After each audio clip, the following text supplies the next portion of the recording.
It's day 3 of reading Lord of the Rings, seemingly as slowly as humanly possible, but with ducks. So far, we have gotten probably less than 10 pages. Woo! So yeah, Bilbo is throwing a party, represented here by Bulbasaur.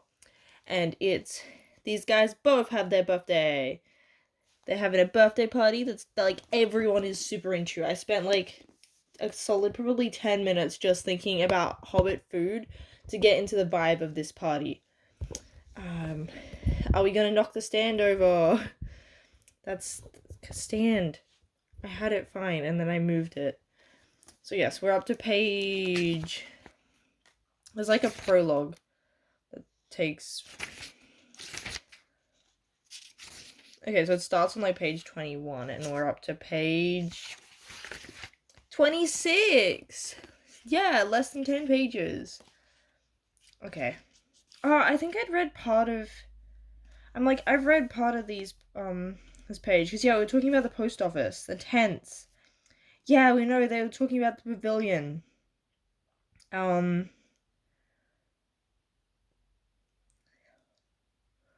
because I kind of stopped because I was like, need a draught of cooks from every inn and eating house for miles around. Arrived to supplement the dwarves and other odd folk that were quartering a bag in. Excitement rose to its heights. Okay, so basically, everywhere that sells food, in like every restaurant, and stuff, are gonna help out. We need to add the music, which we're getting an ad. Ads are annoying, but I don't have Spotify Premium, so yeah. Bilbo is really going all out. He's like, this is gonna be the biggest, bestest birthday. And also, like, everyone gets presents. Like, it seems like Bilbo's giving presents to other people, which is a little weird. Just given that usually on your birthday, everyone gives you presents. But I guess he's a rich dude. And that's a one way to make sure that everyone turns up. So, then the weather clouded over. That was on Wednesday, the eve of the party. Anxiety was intense. Oh, so is it gonna rain?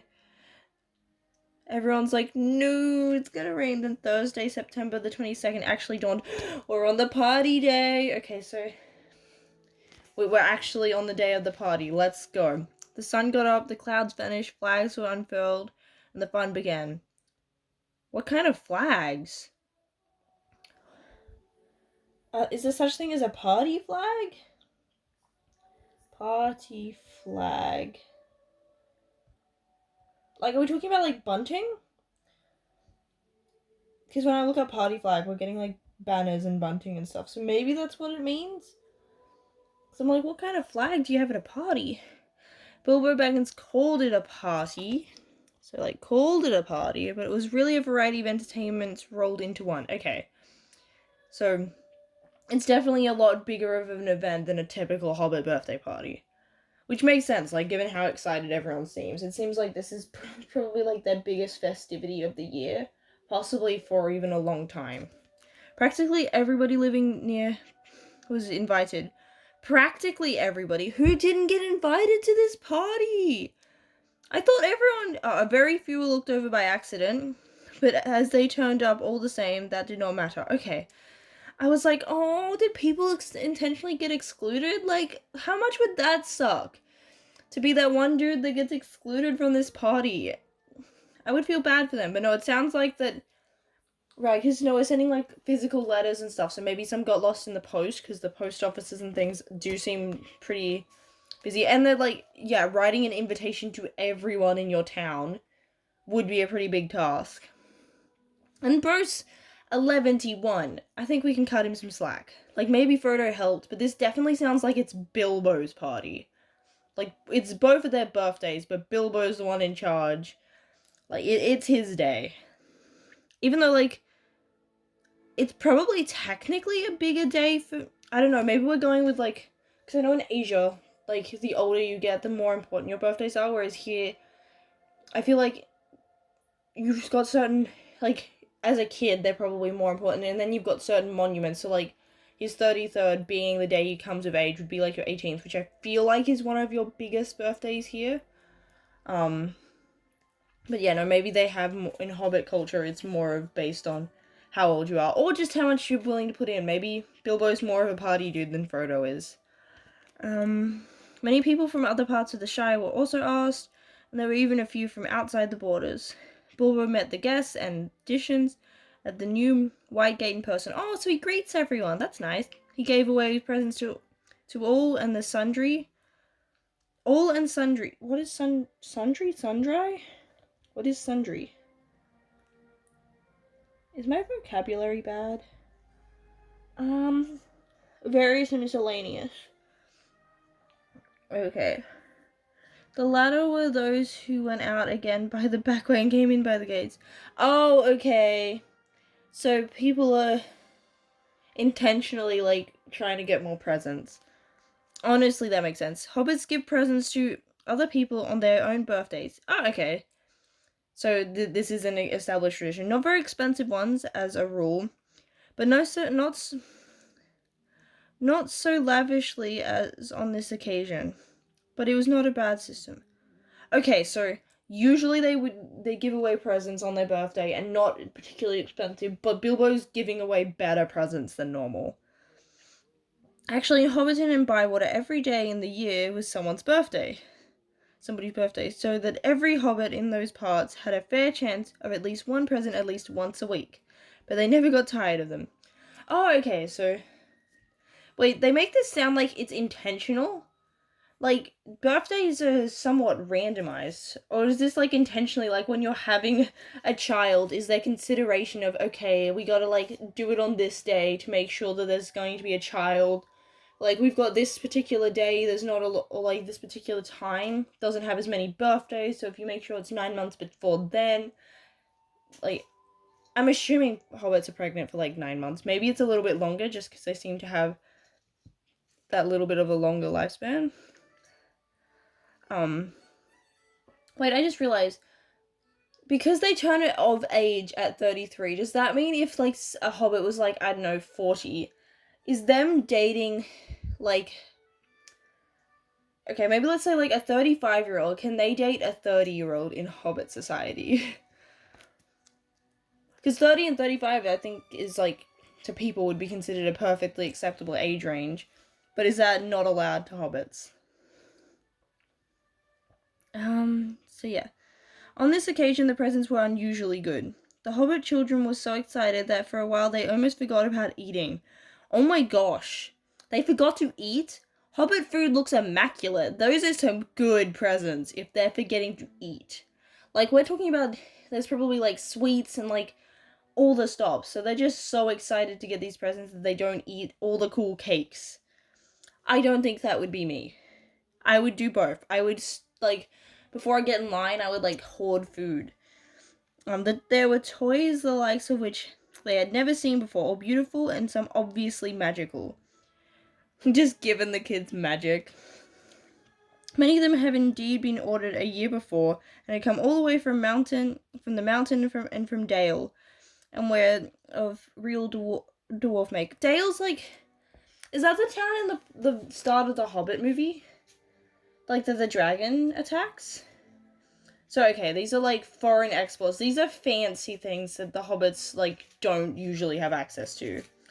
And, like, oh, I remember in the Hobbit movie, they have, like, kites and stuff. So what kind of toys are in Middle-earth?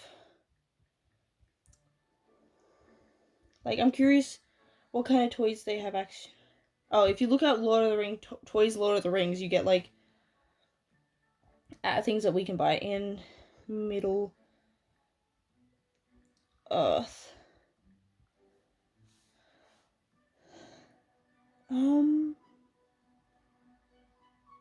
Still not getting. Okay, so we know that they're vaguely. Okay. It's too hard to research one-handed and right now. Because, yeah, if you look up Lord of the Rings toys and stuff, it comes with stuff we can buy, not. When every guest had been welcomed and was finally inside the gate, there were songs, dances, music, games, and of course, food and drink based. There were 3 official meals: lunch, tea, dinner, or supper. I thought they had extra meals. But lunch and tea were marked chiefly by the fact that those times all the guests were sitting down and eating together. At other times, there were merely lots of people eating and drinking continuously from 11s until 6:30 when the fireworks started. Okay, so basically they had 3 designated times where everyone's like, okay, we're gonna sit down and just stuff ourselves stupid. But all the time, there's people eating food. So if you wanted to just eat the entire day and go into a food coma, that is completely a valid strategy. The fireworks were by Gandalf. They were not only brought by him, but designed and made by him, and the special effects, set pieces, and flights of rockets were led off by him. Oh, are we not gonna have that movie scene where, we get, like, Merry and Pippin? I'm guessing that's a movie creation just based on this. But yeah, it can make sense, because, like, this is very much just talking about the party and not sort of engaged with any particular characters. Like, it's very matter of fact about what's going on. So yeah, Gandalf is there. There were also generous distribution of squibs, which we learned last time, are a type of fireworks. Crackers, which are referring to fireworks, not the food. Backer wrappers? What is a backer wrapper? That sounds like Macca Packer. Like from the Night Garden. Because I'm guessing, because I know that my pop used to, like, they used to have, a backer wrapper is a firecracker with several folds to create multiple explosions in quick succession. Oh, is that like, when you have fireworks, you usually have the ones that go and like one big one, but you how you get some and they're like little explosions? I think that's what a backer wrapper is those kind of ones.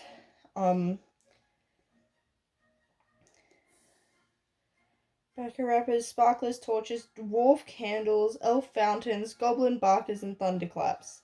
They were all superb. The art of Gandalf improved with age. Wait, we need Glinda. Glinda's having their moment. Glinda's Gandalf.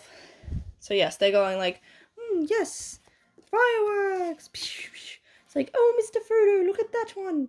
Yes, everyone now sounds like this for some reason. I'm eating potatoes.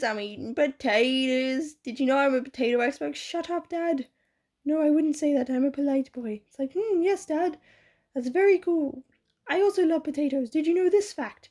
Yes, I told you that when you were a wee lad. Potatoes are my favorite. It's like, can you guys stop talking about potatoes? That's literally the coolest fireworks to ever happen since old Took died, and you guys are too busy yapping about potatoes. But Master Frodo, look, that one looks like a potato. That's just because it's round. I feel like my additions are just everyone arguing and potatoes. But like, potatoes are an important part of the story. I want potatoes. Like right now. The art of Gandalf improved with age. Okay, so Gandalf gets better with these fireworks and stuff. So is he using magic to make these fireworks, or is this just like a hobby to him? Like, does he just spend his spare time making fireworks to make these little hobbits happy? They were rockets like a flight of scintillating birds? What? I feel like this book is half me yapping about random stuff and half me googling words. Sparkling or shiny? Scintillating. Okay, I said it right. Scintillating. Birds sing. Oh, so like sparkly birds singing their sweet voices. Okay, I'm not sure I would describe fireworks usually as like singing. I guess that's like that. But yeah, I wouldn't associate like sweet and singing as the sounds I think of when I think of like fireworks. But I guess it kind of gives this impression of, it's nice and relaxing. There's like a majesty to it. It's like very pleasant. There were green trees with trunks of dark smoke. Oh, we got the trees! Tolkien's favorite thing. Their leaves opened like a whole string unfolding in a moment. Oh, we got tree. Have we got tree-themed fireworks? And their shining branches dropped glowing flowers down upon the astonished hobbits, disappearing with a sweet scent just before they touched their upturned faces. Oh, So, right, because from what I understand, Tolkien really liked nature, so it makes sense that he would, if he wants to describe something as very beautiful, just appealing to everyone, he's going to evoke, like, imagery of nature and the environment to sort of illustrate that point. And I guess that does give a better image, because, like, fireworks are usually just, like, round? So I guess, yeah. I mean, it could also be literal. They could be literally shaped like trees and stuff. Because, I mean, Bro does have magic. Maybe it's like some sort of like fire magic that he uses or something to make the fireworks. I wonder if that's explained. Is there like a whole... There better be in the Silmarillion. I know that's like worldbuilding. There better be like a whole chapter just about Gandalf detailing how he makes his fireworks. Please. I need more party details. That's what really matters. And also we need to get Hamfast's Guide to Potatoes. Does Tolkien get on it? I know you've been dead, but like, come on. You can come back. That would be funny if he's just like, okay, I'm back. I'm here to write Hamfast's Guide to Potatoes. Assuming that doesn't already exist, because I know that there are supplemental things. Smoke, sweet scent, touch their face. There were fountains of butterflies, butterflies that flew glittering into the trees. There were pillars of colored fires that rose and turned into eagles, sailing ships, or a phalanx? Phalanx? What is a phalanx? So a body of troops of... Oh, okay. Oh, flank. Wait, that's how you spell flank?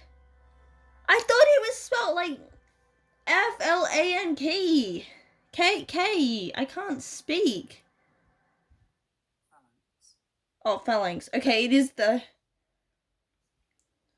Okay, but yeah, a phalanx, it's where like our little soldiers. Are they like hobbit soldiers? Oh, phalanx of flying swans. Okay, so just lots of swans. Okay, so we got more than just the big dragon. It seems to be that there's just all the fireworks, so like 10 out of 10 different shapes and stuff. There was a red thunderstorm and a shower of yellow rain. There was a forest of silver spears that sprang suddenly. Okay, the extended edition of the films better have this full fireworks show. I want to see this. I want to see this full fireworks display. Because this sounds amazing. Sprang something into the air with a yell like battled army and came down again into the water with a hiss like 100 hot snakes. There was also one last surprise in honor of Bilbo, and it startled the hobbits exceedingly, as Gandalf intended. The lights went out. Ooh, okay, we're building up the atmosphere. A great smoke went up, shaped itself like a mountain seen in the distance, and began to glow at the summit. Spouted green and scarlet flames. Out flew a red golden dragon, not life-size, but terribly lifelike. Fire came from its jaws, his eyes glared down. There was a roar. I pretend it's the right color. And he whizzed 3 times over the heads of the crowd. They all ducked. Ducks mentioned! And many fell flat on their faces.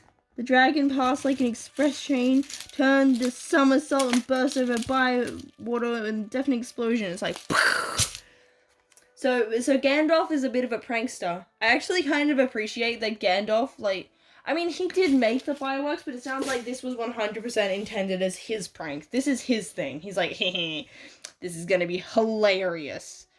And Bilbo's like, dude, you triggered my PTSD in fireworks form for a joke. And it's like, yes, and I will do it again. Every year that you are alive from now on, I will make cool fireworks to do that with. That is the signal for supper, said Bilbo. Oh, okay, so this is before dinner? Wait, what time does it get dark? What time do they have dinner? Because, like, fireworks shows here, we usually have them, like, later in night. Because around dinner time, it's not even always dark. Like, especially during summer. Which I know this is in spring. But, like, yeah. I just would have thought that it would be after dinner that you'd have your fireworks. But maybe they have supper a bit later, because I know it is common in Europe that they have their dinner a bit later. But the fact that he announces dinner, maybe he's pretty chill. The pain and alarm vanished at once. Oh, okay, so some of the hobbit and the prostrate hobbits leap to their feet. Okay, so he's basically announcing food to get everyone to chill, to bring back the good vibes. There was a splendid supper for everyone that is, except those invited to the special family dinner party. Ooh, there's a super secret party within the party. Let's go. I wouldn't be invited. This was held in the Grey Pavilion with the tree. Oh, wait! So not everyone is in the Grey Pavilion then. So the pavilion is... Because it's, like, the pavilion was tall enough to be, like, covering the trees. So yeah, I figured that the pavilion was designed to go across so that everyone was basically under it. But it sounds like the pavilion's just, like, the main hub. There's still stuff outside that. Okay. The invitations were limited to 12 dozen. So 144 people. That's still a lot of people. That makes it sound like this is an exclusive amount. 144 is the limited amount of people. So that's a number also called by the hobbits one gross. Though the word was not considered proper to use of people. Oh, okay, so calling a group of people a gross is not allowed. And the guests were selected from all the families, to which Bilbo and Frodo... Finally, Frodo gets mentioned regarding this party. It is also his birthday. Were related, with the addition of a few special unrelated friends, such as Gandalf. Okay, so this is basically the family gathering here. Plus close friends. So, like a wedding, in terms of, like, guest list. Many young hobbits were included. Okay, so the kiddos get to join. And present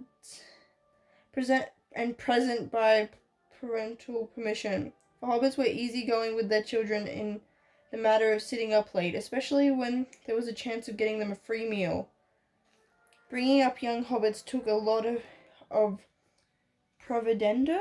What is a providenda? What is that? Provender.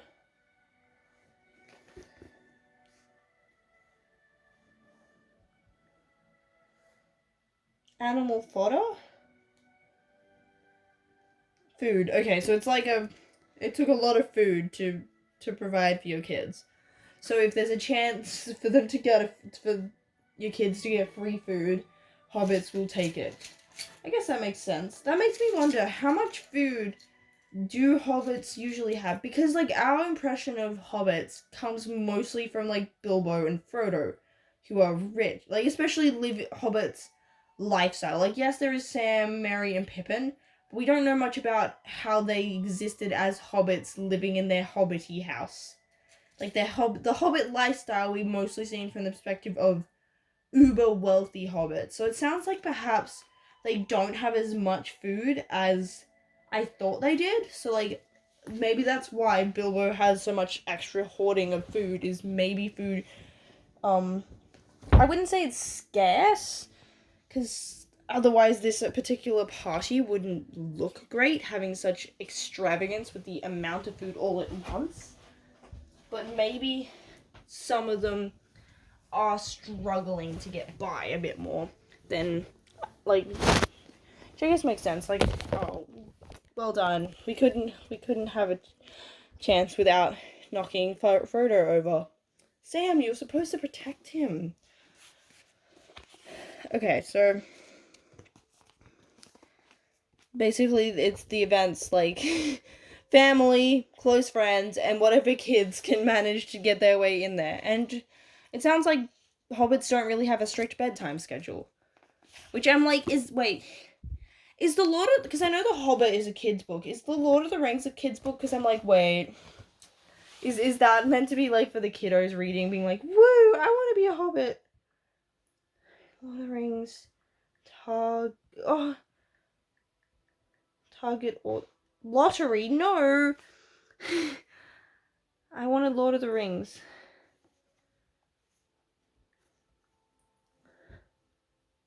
Doesn't have a strictly defined target audience. It's often found in the adult section.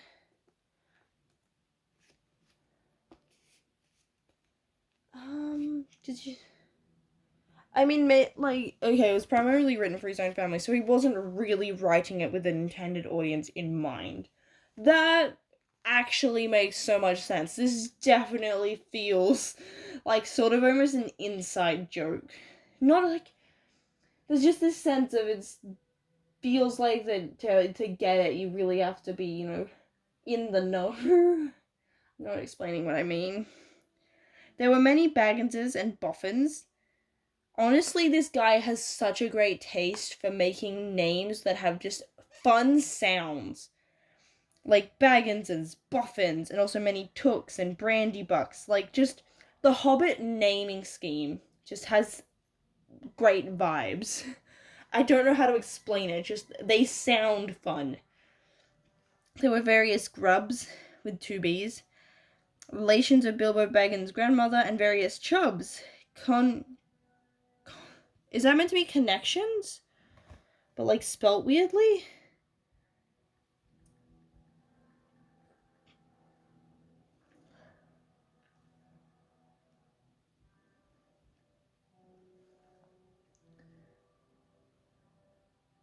Um...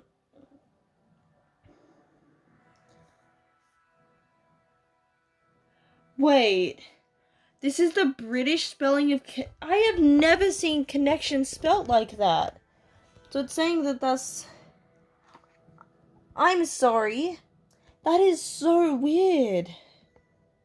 This is like the first time that I feel like I've seen a British, like a British spelling that feels like it's spelt like more how you would just expect it to be spelt phonetically. And usually, like, Australian English uses bits of both, plus sometimes we throw in our own stuff there. But typically we tend to be more British than American. I'm just like, I've read lots of books from England. Like, how have I not come across that spelling of connection before? Like, I've read Harry Potter many times. And I think I have, like, the original British edition. So is the word connection not in any of those books? I'm having a look at my bookshelf now. Like, Lewis Carroll, I have his full works. I have Sherlock Holmes. I have British books. How have I not seen this before? What? Has England gradually gone to... What?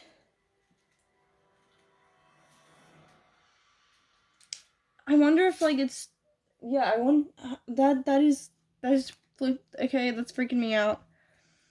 Of his Took's grandfather. And a selection of Burroughs' Bulgers... Bulgers? I'm gonna say Bulgers, because bulge is, like, you. Bulgers. Brace girdles. That isn't... Lots of bees.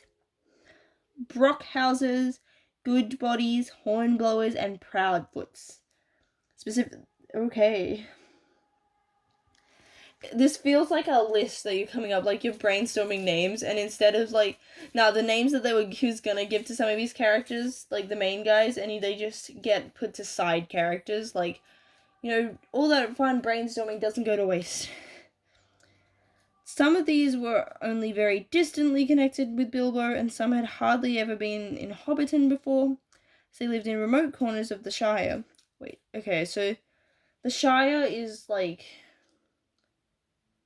the state, I'm guessing, like, is sort of our modern equivalent of, like, sort of, probably smaller than our states, because Australia's, we're big, our states are kind of massive compared to other countries. Like, the distance it takes for us to drive between states, like, the general sort of distance, is like what it would take some people in Europe to drive, like, several countries, which is just baffling to me. And, like, yeah, they can go, half an hour, and it's like, oh yeah, I'm just in another place. And it's like, yeah, if you drive, like, just half an hour in a random direction, you're probably just half an hour away from anything. And yeah, like, seeing things where it's like, oh, it's so far, I haven't been here, because it's like an hour and away, and it's like, that's close. Like, it's just kind of weird in England how close how much smaller it is in terms of just, like, like how big the country is. Home for as they live in Rockland. The Sackville Bagginses were not forgotten. Oh, they get to come. Because, yeah, I was getting the impression that maybe they weren't. Because they seem to be like the kind of the black sheeps, because they black sheep. Why did I say sheeps? That's not accurate, is it? Because yeah, they tried to basically squat on the property. Be like, yeah, his bro's been gone for a while. He's dead. I'm claiming the house. Otho and his wife Lobella were present. Are they the Sackville Bagginses? They disliked Bilbo and detested Frodo, but so magnificent was the invitation card written in gold ink that they had felt it was impossible to refuse. Okay, so these two hate these guys, but they're like, your invitation kind of it was really cool, so we're coming anyway. What do they have against them? Like, and particularly Frodo. Like, they dislike Bilbo and they detest Frodo. What did Frodo do? What did Frodo do? You guys better tell me. Otherwise, Samwise Gamgee's gonna come after you. Besides, their cousin Bilbo had specializing in food for many years, and his table had a high reputation. Oh, okay, so Bilbo's food is particularly top-notch. Okay, that also possibly skews my idea of how good Hobbit food is.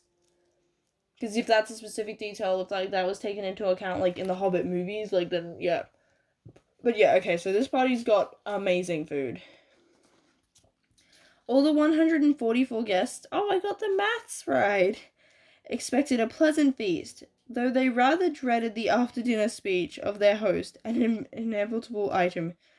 Is that just because, I bet it's just like that he speaks for way too long.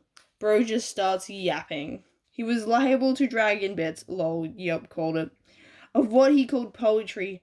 Oh no.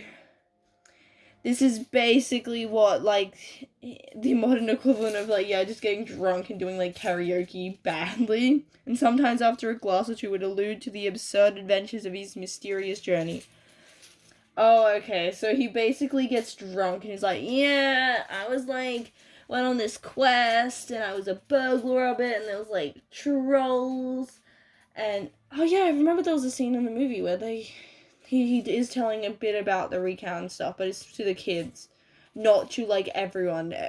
Like, whereas this sounds like all those guests are forced to go, oh my gosh, shut up, Pillow. Like, yes, we've heard this story. Oh my gosh, get on with it.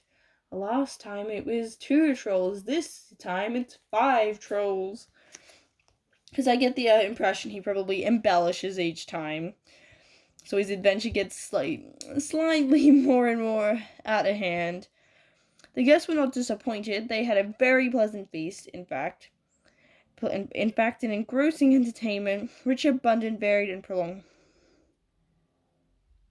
Okay, so basically, like, the guests are happy. This has been a good party. The purchase of provisions fell almost to nothing throughout the district in the ensuing weeks. Oh, okay, so basically he's bought out all the food. Like, it's gonna be difficult to get food. But as Bilbo's catering had depleted the stocks of most of the stores, cellars, and warehouses for miles around, that did not matter much. Okay, so this feast has used up a lot of food. This is basically the Shire's resources. After the feast, more or less, came the speech. I like how the speech is, like, capitalized. Most of the company were, however, now in a tolerant mood. They're like, I'm full of cake, I'm fat, I don't want to do anything, fine, I'll listen to your stupid speech. Most of the company were, however, now in a tolerant mood. The delightful stage, which they called, filled up the corners. They were sipping their favorite drinks and nibbling at their favorite dainties. Dainties? Is that a food? What is a dainty? I'm guessing it's like a dessert. Because dainty, like, means small. Dainty's food meaning.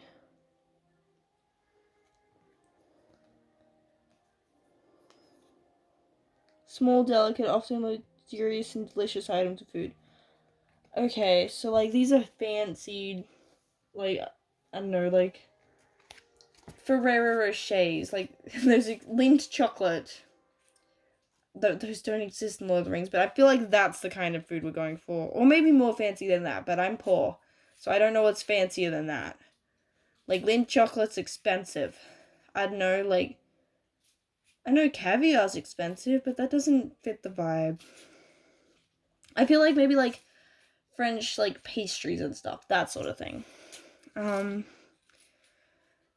their fears were forgotten. Oh right, because they just got freaked out by that dragon. He's like, okay, food time.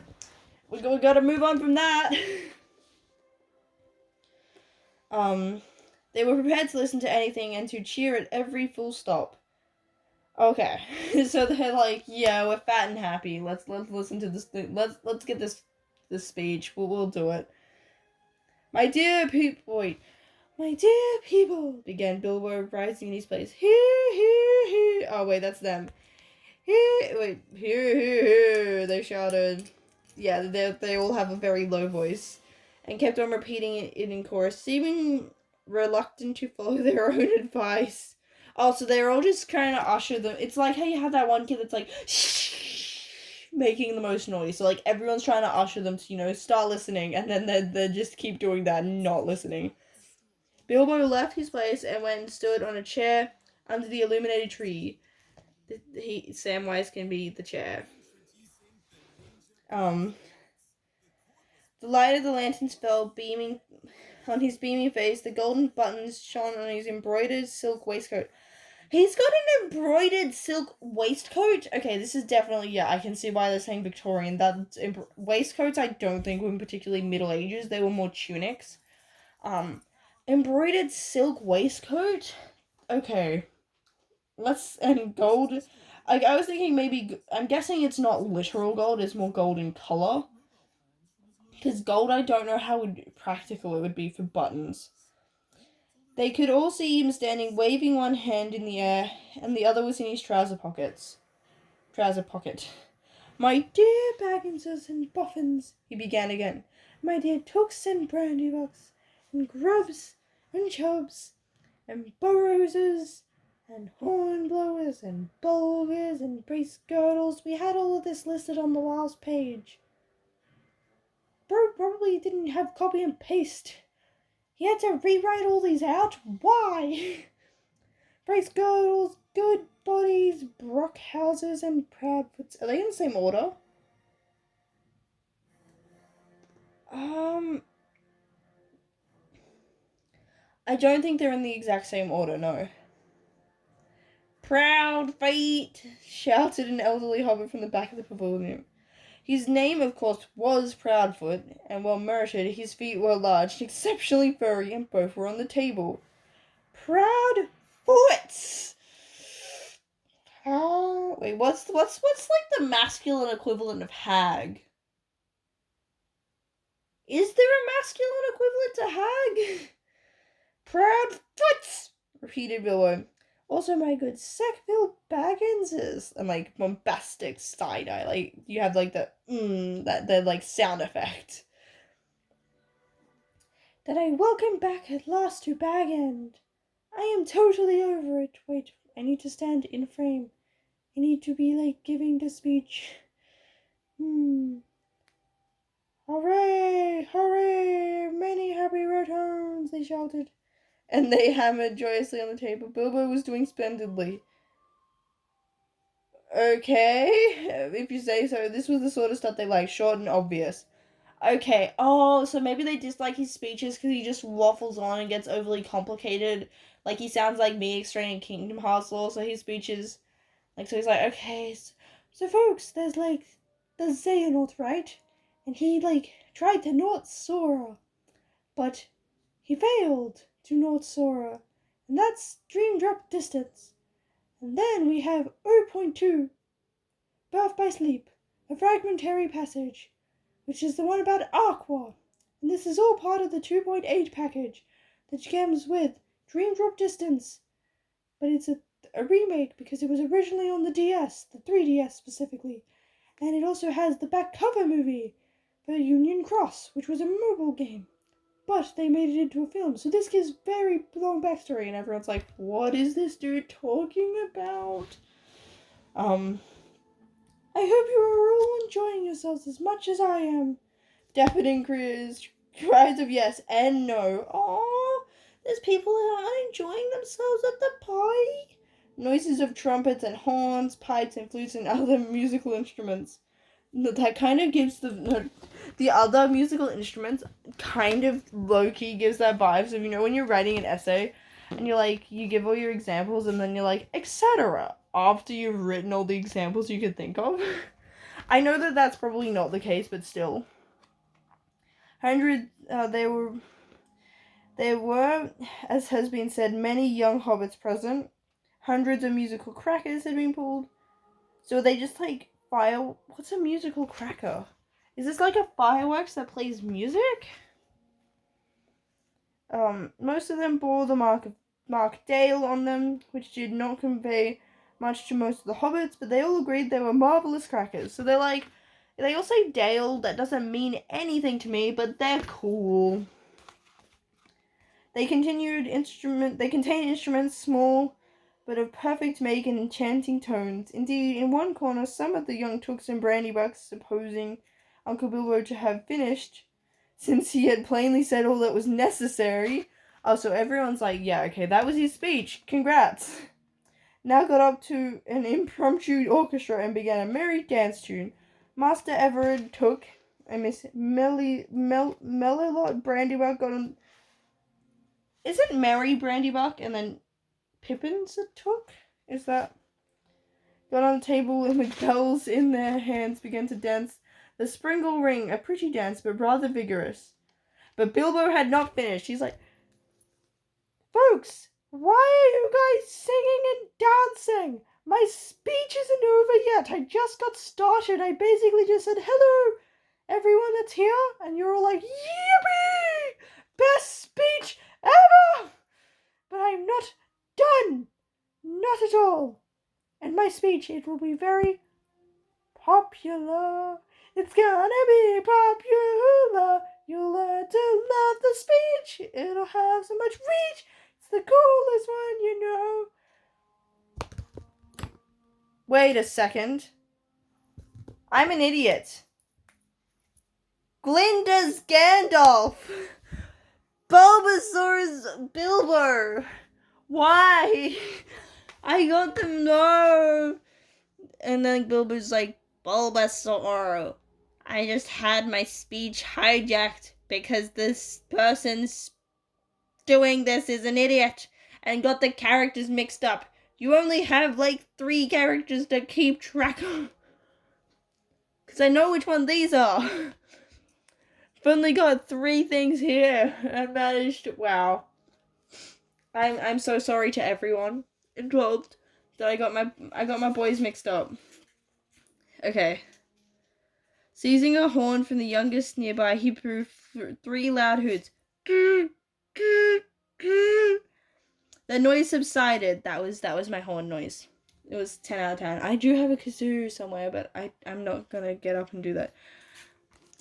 I shall not keep you long, he cried, now the right character. Cheers from all the assembly. I have called you here today all for a purpose. It's marriage. Marriage is what brings us together today. Something in the way he said was made an impression. There was almost silence, not quite silence, and 1 or 2 of the Tooks pricked up their ears. Prick up your ears and lost her head. Indeed, for 3 purposes. First of all, to tell you that I am immensely fond of you all, and that 11 years is too short a time to live among such excellent and admirable hobbits.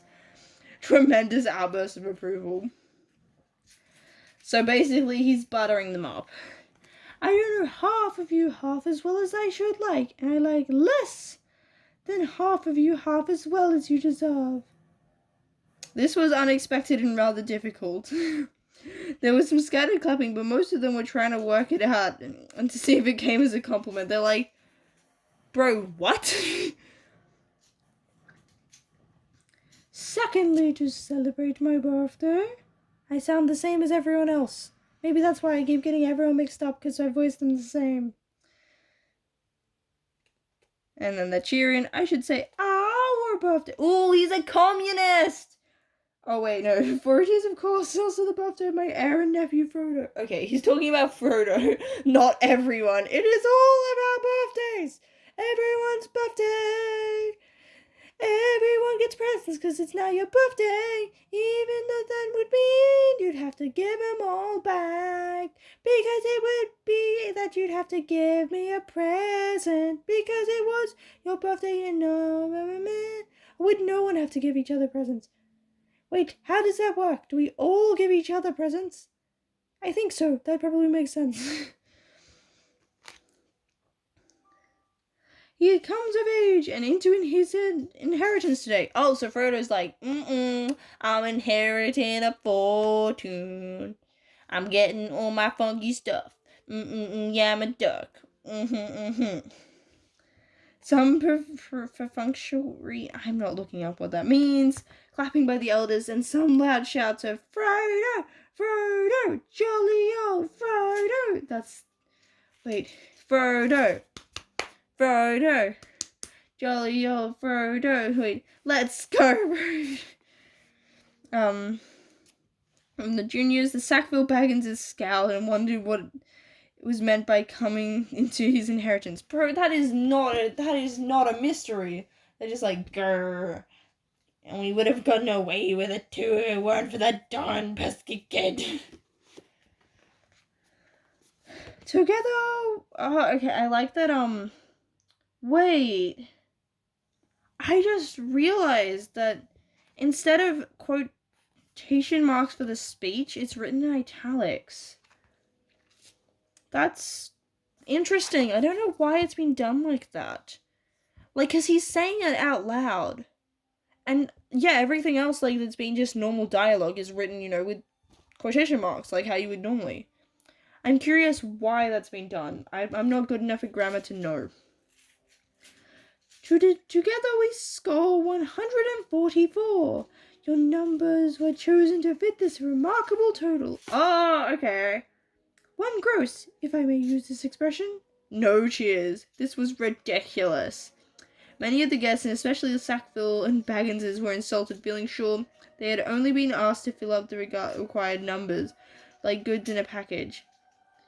One gross indeed. Vulgar expression. Oh, that's them talking. Okay, so basically they're like, bro, you're comparing us to stuff, and now we just feel like we're here so that you could get that funky number for your, like...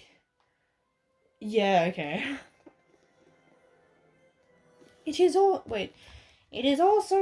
if I may be allowed to refer to ancient history, the anniversary of my arrival by barrel at... I need to read this normally because I have no idea how to say some of these words. Esgaroth on the Long Lake. Though the fact that it was my birthday slips my memory on that occasion. Oh, he had his birthday in the barrel.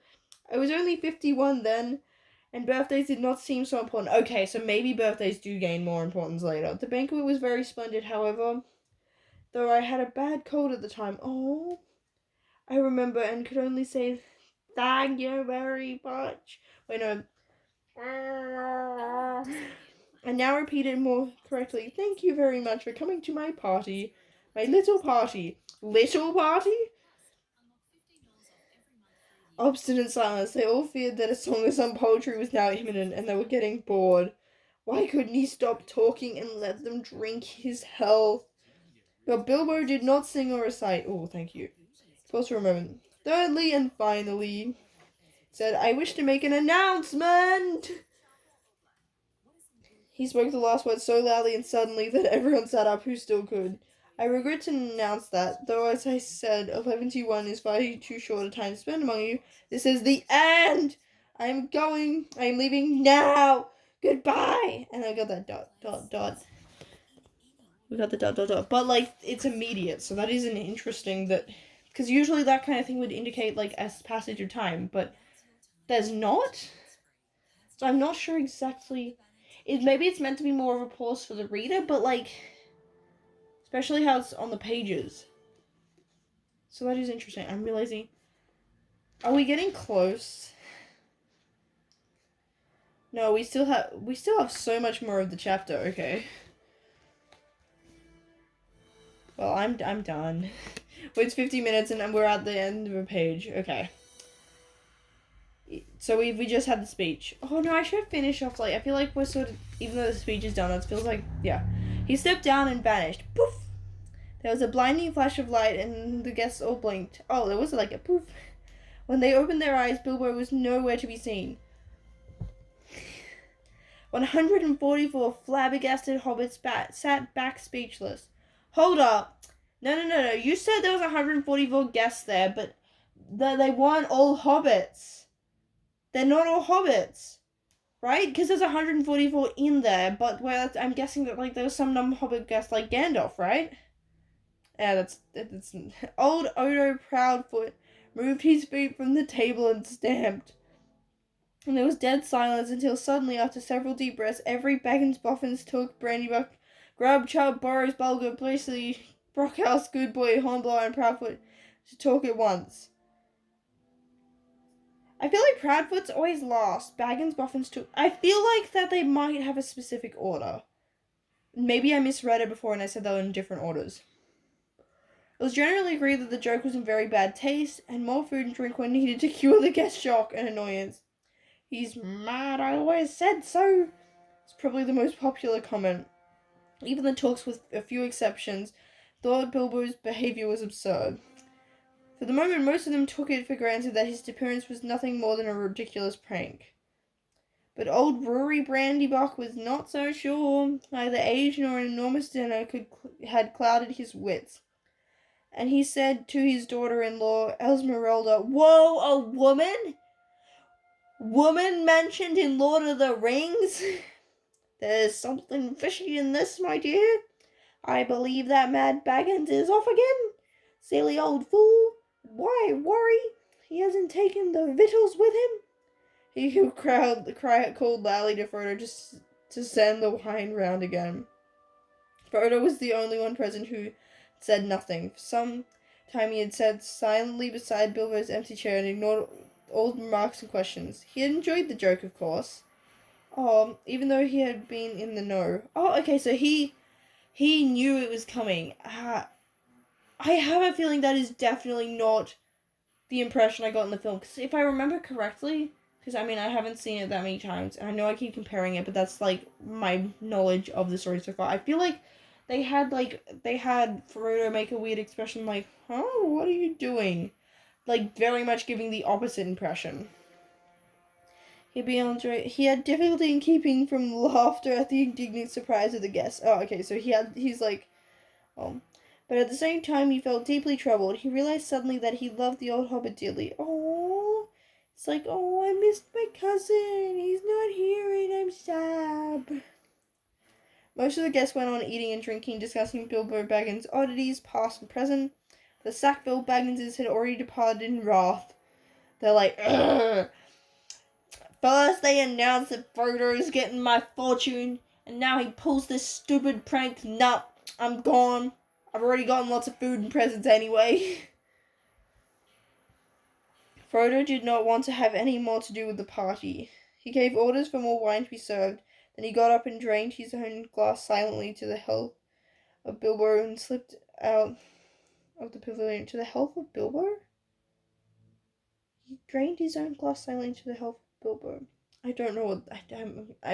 maybe that makes sense and I'm just not clicking. As for Bilbo Baggins, even while he was making his speech, he had been fingering... Oh... Honey, Tolkien, that doesn't mean that. Oh, no, that is a poor word choice. I know that's probably didn't mean what it means now, but no. The golden ring in his pocket, his magic ring that he had kept secret for so many years. As he stepped down, he slipped it on his finger, and he was never seen by any of the hobbits in Hobbiton again. So he just went poof.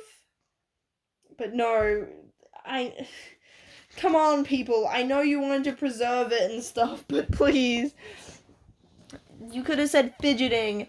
that would have communicated what it means so much better. That makes it sound like he was getting weird with the ring.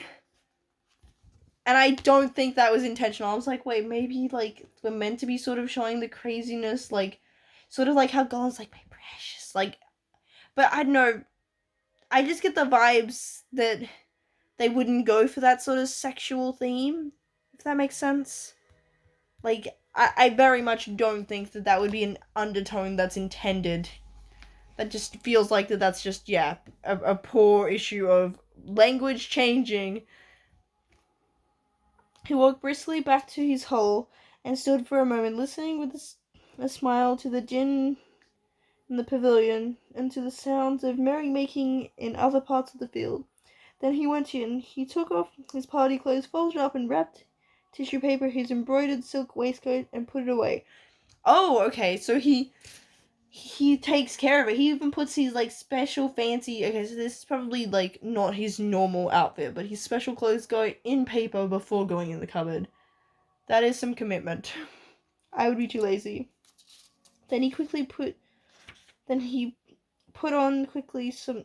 Okay, so it is interesting with the way that things are ordered, because I feel like that I sometimes don't order my words correctly. Like, I feel like I'll order them kind of in a less natural way, because as I'm thinking of words, they don't, like, one after I've said it or after I've written it, I'm like, oh, that probably should go in another order to be more natural. The irony of, like, yes, to make things more natural, I have to go against what I naturally did. Put on some old, untidy garments and fastened around his waist a worn leather belt. Okay. I feel like I'm done. We're getting slightly faster. I feel like, but we're not very far through. We're not even... I mean, these chapters are a bit longer. Just like, I think they're like 20 pages, which is on the longer side for a chapter. It's better than Dan Brown's Digital Fortress, where, like, every page felt like it was a new chapter. Like, it was bad. But yeah, that's episode 3. So far we have learned that we're having the party. I am curious at once, like, because we're very much still not in the plot. Like, yeah. We've actually had the ring introduced, so that's cool. Frodo has not done much. It still very much feels like it's, like, Bilbo is the main dude right now. Which makes sense, like, this feels sort of like we're bridging the gap between, you know, The Hobbit, and to Lord of the Rings. So maybe I should have started with The Hobbit, but that's okay. I actually did read The Hobbit as a kid. I don't remember it, but I know I read it, and I remember we had, vocab words in our homework. We'd get words that were in books we were reading and write down the meanings and stuff, and I had some that were, like, I think it was some of the words, there was Tom Noddy and some sort of word for spider, but they were really difficult to actually, like, I couldn't just look in the dictionary for the definitions because they were archaic and stuff. So yeah, I, like, specifically had to, because they weren't, oh, go away, ad. But yeah, I do remember that. I remember that more than the book itself. So yeah, this is Lord of the Ducks. Hopefully we can start making these guys kiss. Like, that's the end game. I mean, no, they haven't... I don't think these guys have gotten a chance to actually interact directly yet, either. But yes. I